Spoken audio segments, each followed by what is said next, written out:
कि जिन्होंने केवल इंद्रियों के भोगों को ही सुख माना है, ऐसे लोगों से संभाषण, ऐसे लोगों की सलाह, ऐसे लोगों के साथ उठना बैठना आपके विचारों में संक्रामक भाव पैदा कर देगा।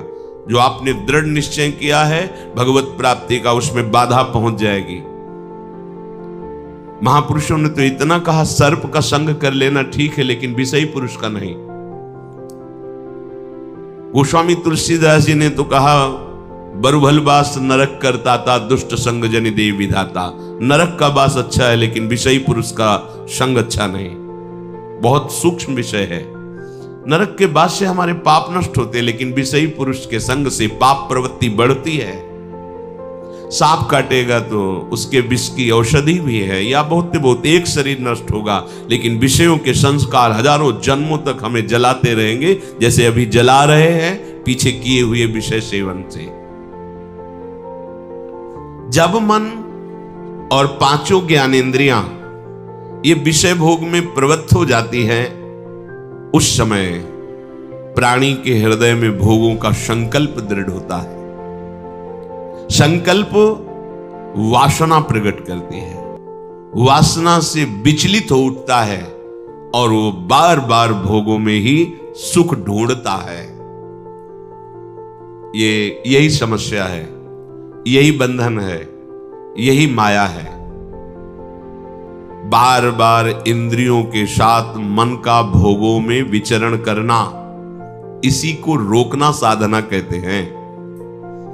मन जिस एक इंद्री के साथ जिस विषय का सेवन करता है, उसी में उसको उत्सुकता प्राप्त होती है, उत्साह प्राप्त होता है।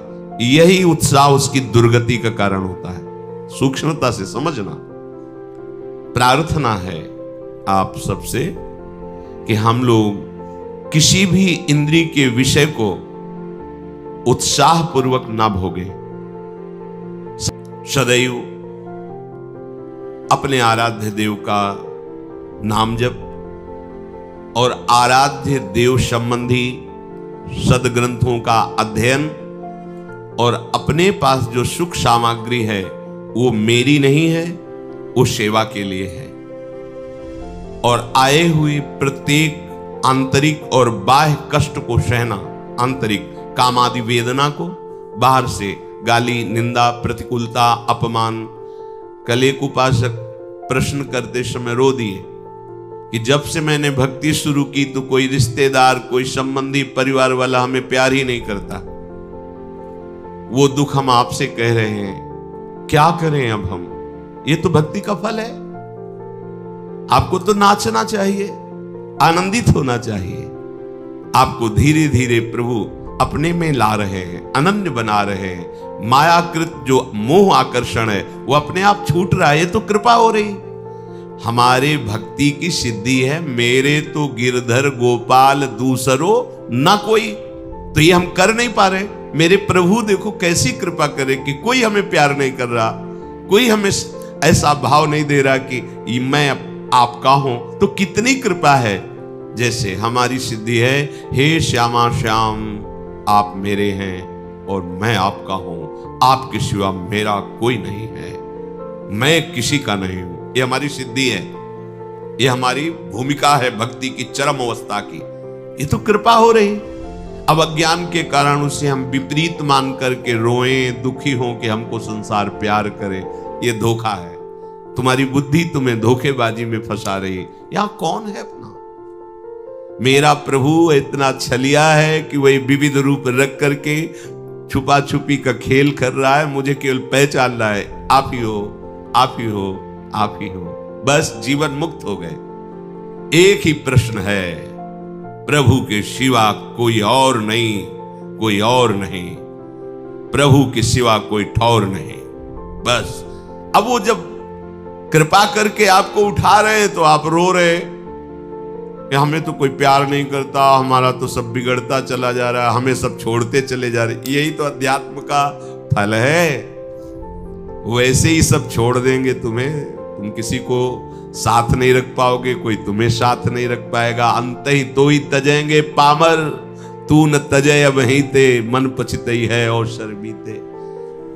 तो जो आंतरिक क्लेश और बाह्य क्लेश, इनको सहना और अपने प्रति जो कोई अपराध करे उसे क्षमा करना, दंड देने की भावना ना होना, सदैव सत्य मार्ग का अनुसरण करना, मन और इंद्रियों को निर्विषय करना,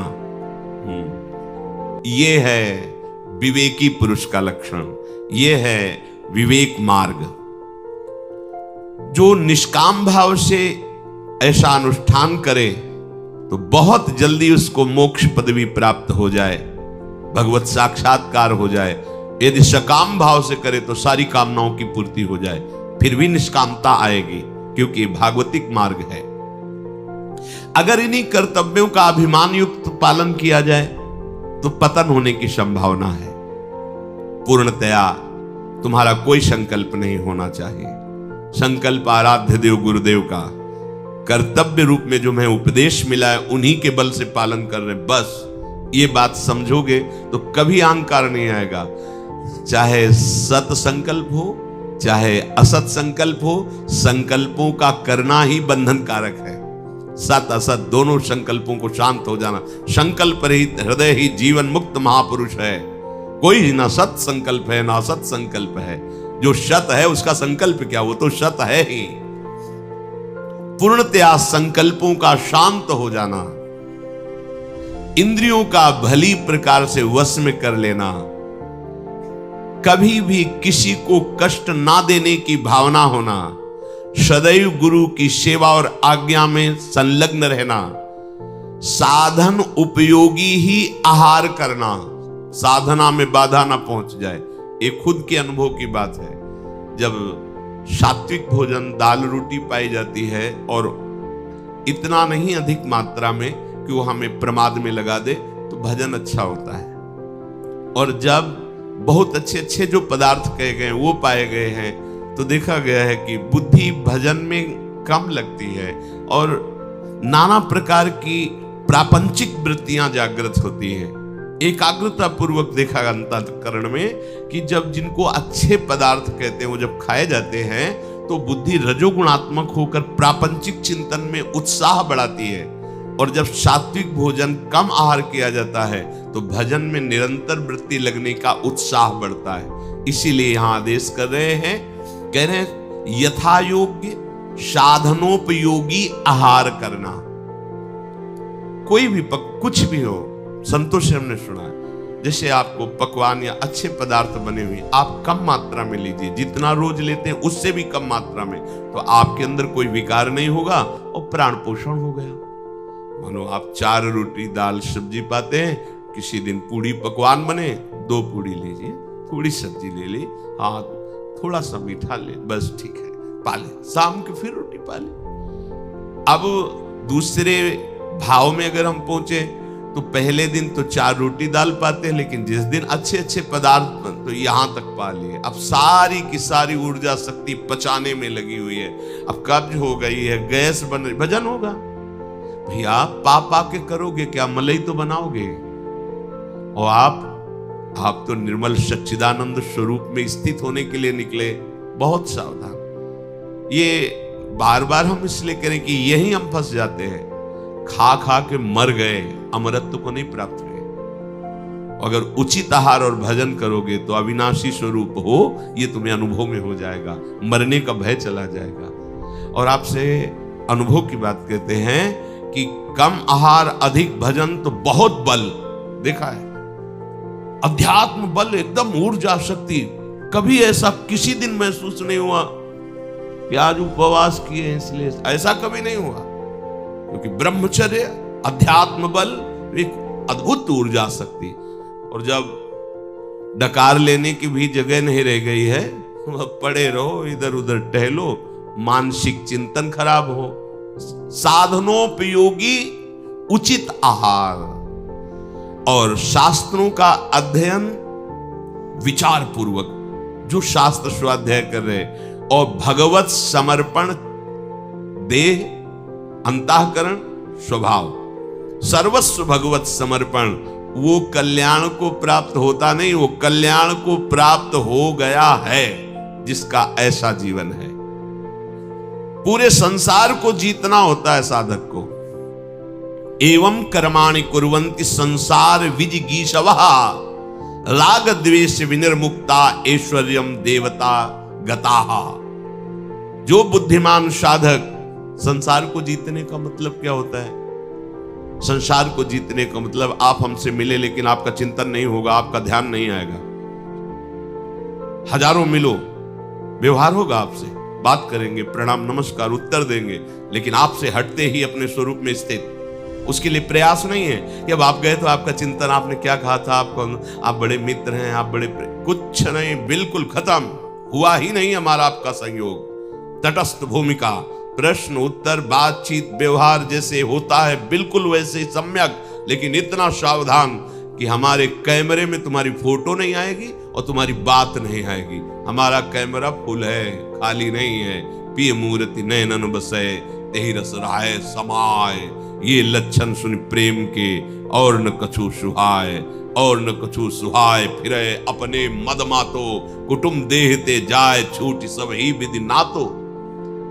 नहीं तो स्वभाव है अंतःकरण का, आप देख लेना, आप जिससे मिलोगे उसकी बार बार स्मृति, उसका रूप, उसकी बात या तो द्वेषात्मक या तो रागात्मक। और बहुत अच्छा, बहुत बुरा आदमी, हमने क्या बिगाड़ा था, उसने ऐसा क्यों कहा, बार बार चिंतन, ये नहीं होता, ये अच्छे उपासकों में नहीं होता।